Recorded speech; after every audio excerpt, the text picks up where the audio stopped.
नमस्कार मित्रांनो, MPSC 2026 प्रश्न. खापरखेडा औष्णिक विद्युत निर्मिती केंद्र नागपूर जिल्ह्यात आहे. लोह खनिजाच्या बाबतीत भारताचा जगात 6वा क्रमांक लागतो. MPSCचे प्रश्न ऐकण्यासाठी या चॅनलला नक्की लाईक आणि सबस्क्राईब करा. भारतीय राज्यघटनेच्या कलम 51 मध्ये 11 मूलभूत कर्तव्यांचा समावेश आहे.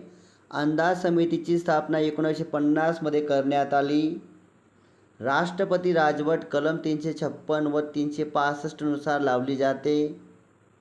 कलम 143 नुसार राष्ट्रपती सर्वोच्च न्यायालयाकडून सल्ला मागवू शकतात. 73व्या घटना दुरुस्तीने पंचायत राजला घटनात्मक दर्जा प्रदान करण्यात आला.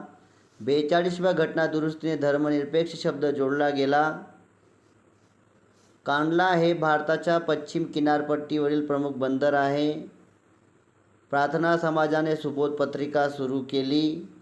पुढील महत्त्वाचा प्रश्न. राज्यपालाकडे भारतीय राज्यघटनेतील 154 नुसार राज्याची कार्यकारी सत्ता सोपवण्यात आली आहे. इस्रोची स्थापना 1969 मध्ये करण्यात आली. पुढील महत्त्वाची माहिती. भारतरत्नचा पुरस्कार 1954 पासून दिला जातो. मित्रांनो, MPSCचे असेच प्रश्न ऐकण्यासाठी या चॅनलला नक्की लाईक आणि सबस्क्राईब करा. धन्यवाद.